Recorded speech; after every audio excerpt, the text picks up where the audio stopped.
देखने वाले सभी विद्यार्थियों को मेरा हार्दिक स्वागत। प्रिय विद्यार्थियों, आज हम प्रतीप अलंकार, दृष्टांत अलंकार और विरोधाभास अलंकार के बारे में बात करेंगे। विद्यार्थियों, हमारा विषय है प्रतीप अलंकार। विद्यार्थियों, प्रतीप का शाब्दिक अर्थ है उल्टा या विपरीत। यह उपमा अलंकार के विपरीत होता है। इस अलंकार में उपमान को लज्जित, पराजित या हीन दिखाकर उपमेय की श्रेष्ठता सिद्ध की जाती है, उपमेय की श्रेष्ठता प्रकट की जाती है। आइए जानते हैं, इसके उदाहरणों के माध्यम से हम इसको समझते हैं।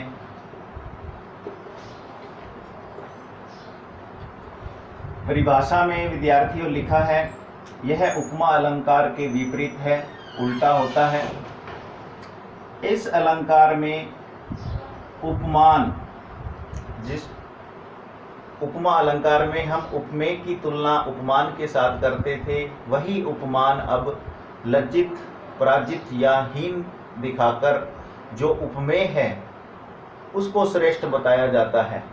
तो इस अलंकार में उपमान को लज्जित, पराजित या हीन बताकर उपमेय की श्रेष्ठता प्रकट की जाती है। आइए चलते हैं आगे, इसके उदाहरणों को समझते हैं। उदाहरणों से ही हमें पता चलेगा। मुख,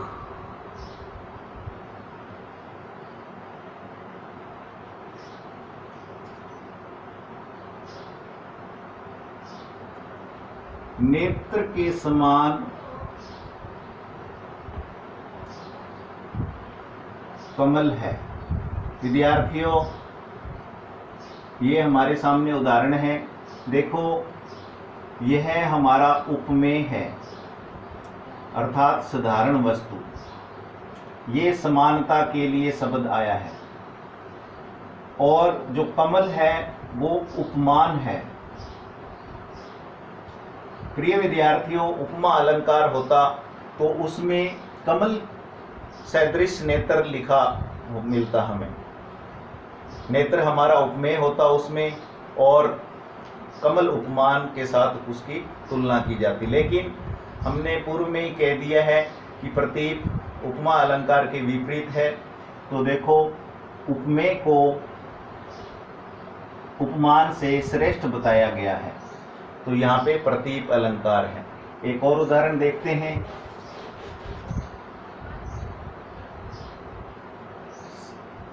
सिए मुख,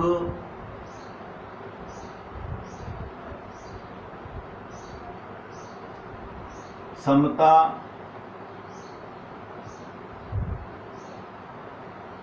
किमी करे चंद वापुरो रंग। विद्यार्थियों,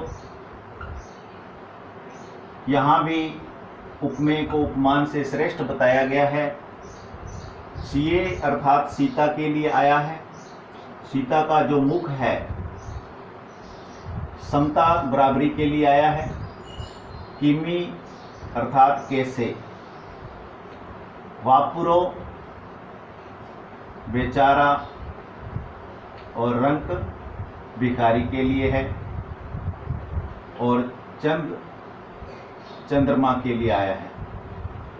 तो प्रस्तुत अलंकार में जो सीता का मुख है वो उपमेय है,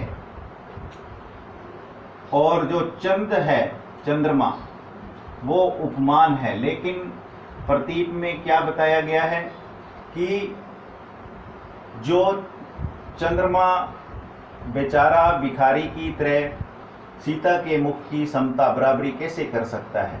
तो जो उपमान है उसको हीन बताया गया है, लज्जित किया गया है, और जो हमारा उपमेय है उसको श्रेष्ठ बताया गया है। तो यहाँ भी प्रतीप अलंकार था जो उपमा के विपरीत है। एक और उदाहरण के द्वारा देखते हैं। बहुत विचार कीन्हे मन माही, बहुत विचार कीन्हे मन माही, सिए वदन सम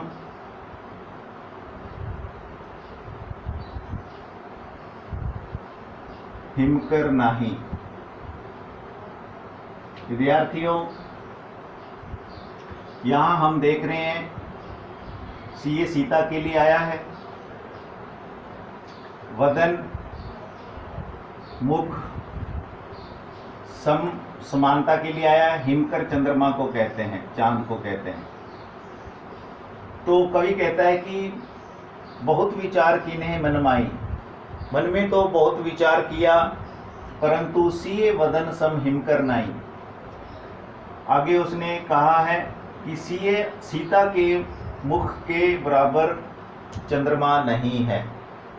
तो जो उपमान है उसको लज्जित किया गया है, ये हमारा उपमान था। और जो सीता का मुख है ये हमारा उपमेय था। तो उपमेय को उपमान से श्रेष्ठ बताया गया है।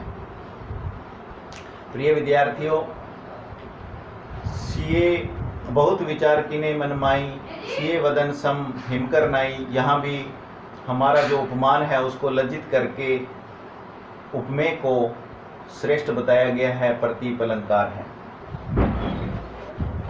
एक अंतिम उदाहरण और, सखी मयंक कव मुख सम सुंदर नहीं। यहाँ देखो, कोई सखी सहेली को कहा जाता है, कोई सखी अपनी सखी से सहेली से बात कर रही है। मयंक चंद्रमा मुख, और ये समानता के लिए आया है, सुंदर सुंदरता के लिए आया है। तो यहाँ भी एक सखी दूसरी सखी से कह रही है कि हे सखी, जो चंद्रमा है वो मुख के समान सुंदर नहीं है। तो जो मुख है हमारा उपमेय है, लेकिन जो हमारा उपमान है, इस उपमेय को इस उपमान से श्रेष्ठ बताया गया है। तो ये थे विद्यार्थियों प्रतीप अलंकार के उदाहरण, जिसमें उपमान को लज्जित, पराजित या हीन बताकर हमारे उपमेय की श्रेष्ठता सिद्ध की जाती है। आगे हम दृष्टांत अलंकार की बात करते हैं।